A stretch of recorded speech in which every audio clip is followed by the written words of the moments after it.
أعوذ بالله من الشيطان الرجيم بسم الله الرحمن الرحيم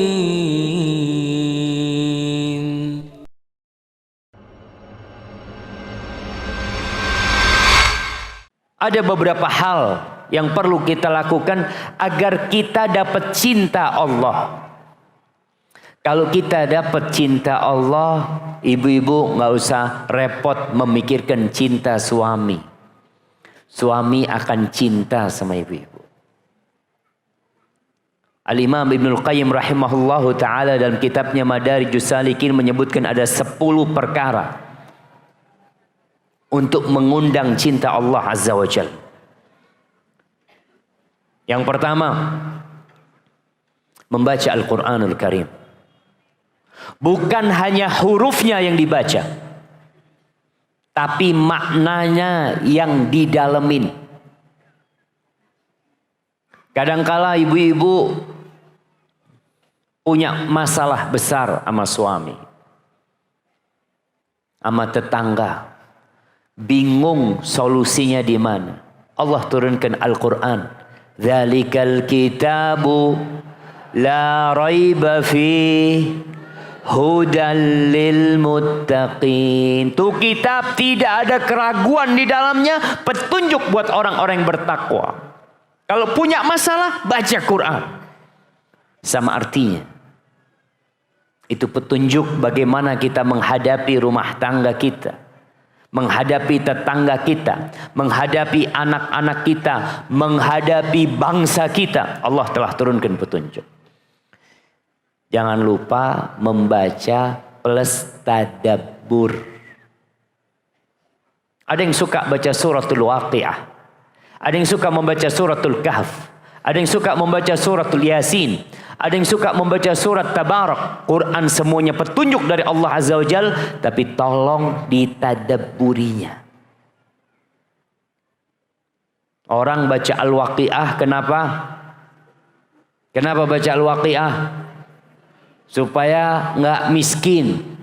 Takut miskin baca Al-Waqiah. Memang ada sebuah hadis yang menyebutkan hal itu, walaupun hadis itu dhaif. Namun Al-Waqiah ini turun agar kita tidak masuk neraka. Kita kadang-kala takut miskin, nggak takut sama api neraka. Baca Al-Waqiah, tadabburi supaya kita selamat dari api neraka, bahagia di dunia. Yang kedua, mendekatkan diri kepada Allah dengan memperbanyak ibadah sunnah setelah yang wajib. Ibu-ibu harus punya. Ana kalau ngelihat ibu-ibu sih lebih tekun ibadahnya daripada bapak-bapaknya. Salat qabliyah, ba'diyah, salat duha, puasa sunnah, sedekah, bagi-bagi sama tetangganya, perbanyak ibadah sunnah. Walaupun sejatinya kata Rasul sallallahu alaihi wasallam, "Idza shallatil mar'atu khamsaha." Kalau wanita salat yang 5 waktu. Wa shamat syahraha, puasa di bulan Ramadan, enggak ada puasa sunnah. Salatnya cuma salat 5 waktu. Puasanya hanya puasa Ramadan.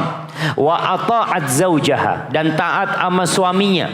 Wa hafizat farjaha, dia jaga kehormatan dirinya. Qila laha udkhulil jannah min ayyi abwabil jannati syi'ti.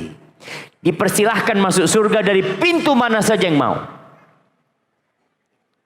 Jadi kalau wajib-wajib saja, insya Allah masuk surga.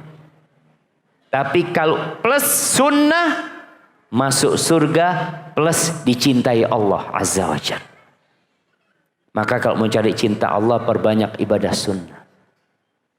Yang ketiga, mengingat Allah Azza wa Jalla dalam semua kondisi. Bukan hanya dengan lisan, tapi yang terpenting hati ikut berzikir tatkala lisan bergerak. Tubuh menunjukkan kalau kita sedang berzikir mengingat Allah Azza wa Jalla. Perbanyak baca zikir-zikir yang diajarkan Rasul sallallahu alaihi wasallam. Paling minimal zikir yang ada momentumnya. Ibu-ibu suka ke pasar? Suka? Apa doanya masuk pasar? Kasih hadiahnya la ilaha illallah. Berapa kali masuk pasar sehari? La ilaha illallah wahdahu la syarika lah, lahul mulku wa lahul hamdu, yuhyi wa yumit biyadihil khair, wa huwa hayyun la yamut, wa huwa ala kulli syai'in qadir.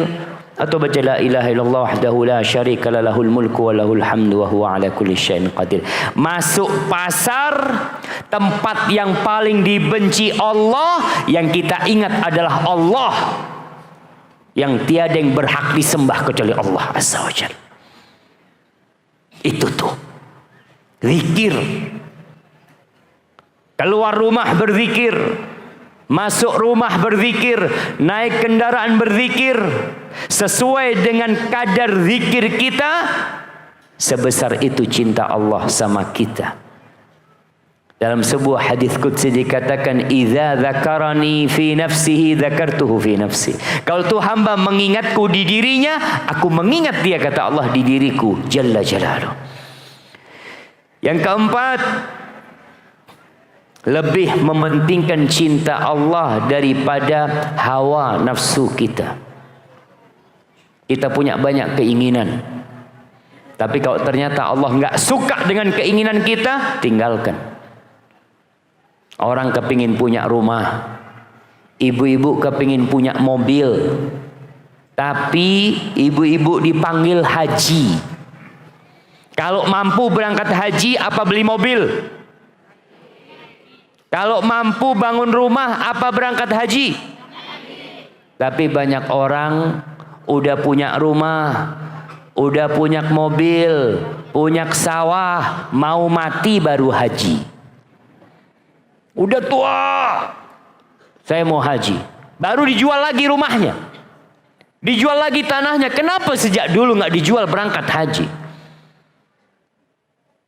Itu yang keempat. Yang kelima, mengkaji Asma'ullah al-Husna dan sifat-sifat Allah yang maha mulia. Jadi bukan hanya dihafal.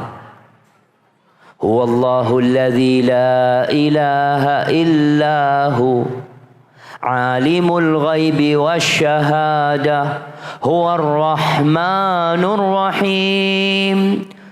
Huwallahu alladzi la ilaha illahu Al-Malik, Al-Quddus, As-Salam, Al-Mu'min, Al-Muhaimin, Al-Aziz, Al-Jabbar, Al-Mutakabbir. Jangan cuma dihafal, tapi kita nggak faham. Apa artinya Al-Mutakabbir? Apa artinya Al-Musawwir? Fahami. Dihafal, difahami.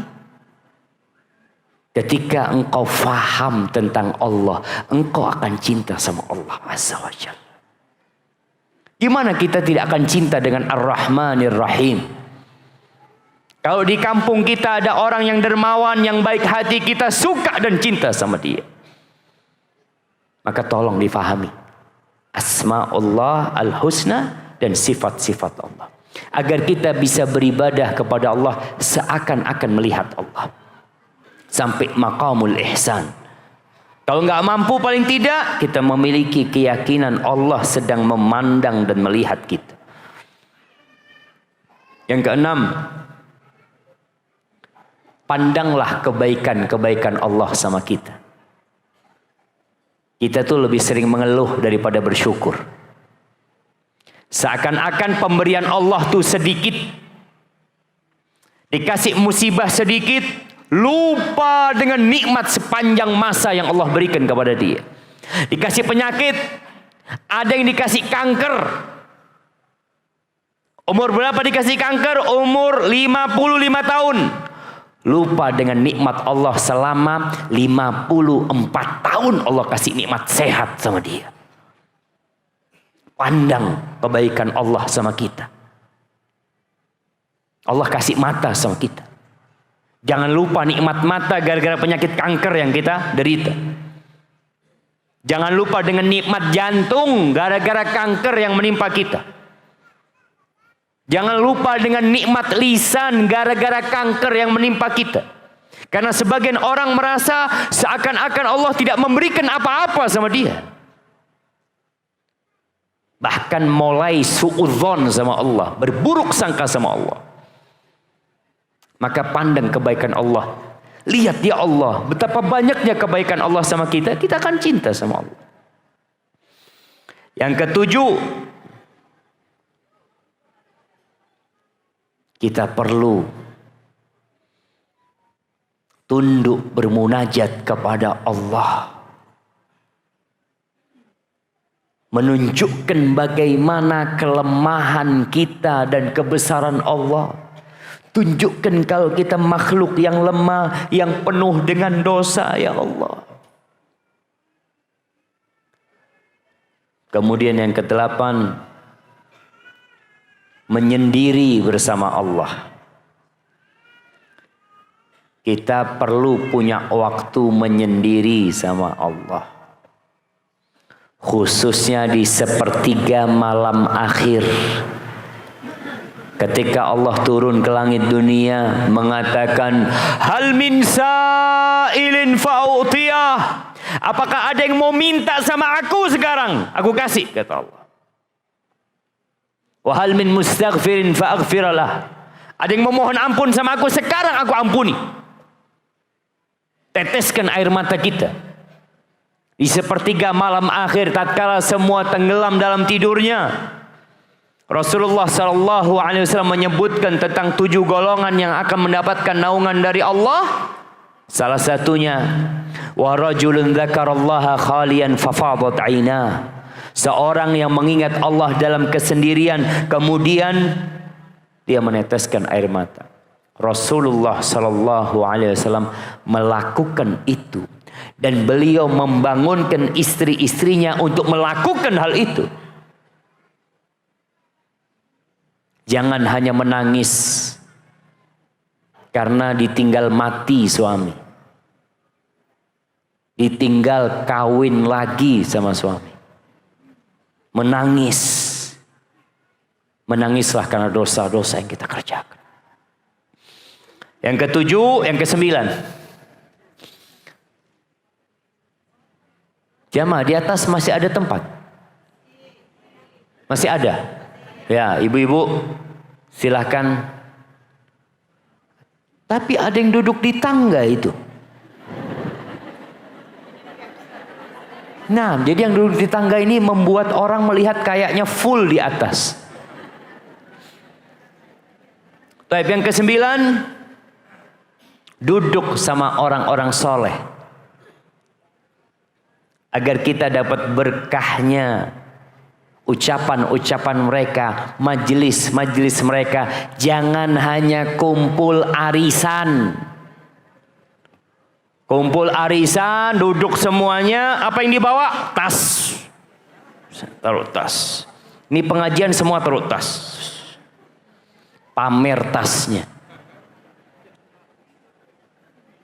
Maka kita duduk sama orang-orang soleh. Ibu-ibu cari wanita-wanita solihat, qanitat, yang taat patuh sama Allah, yang tidak terpengaruh dengan kegemerlapan dunia ini. Duduk sama mereka, ngobrol sama mereka, ambil tuh faedah-faedah. Jangan kumpul sama orang yang dibicarakan baju, yang dibicarakan emas. Harga emas berapa hari ini ya? Emas. Itu cincin berapa beli? Itu gelang berapa beli? Dunia yang dibicarakan. Padahal semua akan dilepas dari tubuh kita. Dan yang ke-10. Terakhir yang kita masuk ke saya tanya jawab kemudian. Yang ke-10. Menghindari dosa-dosa.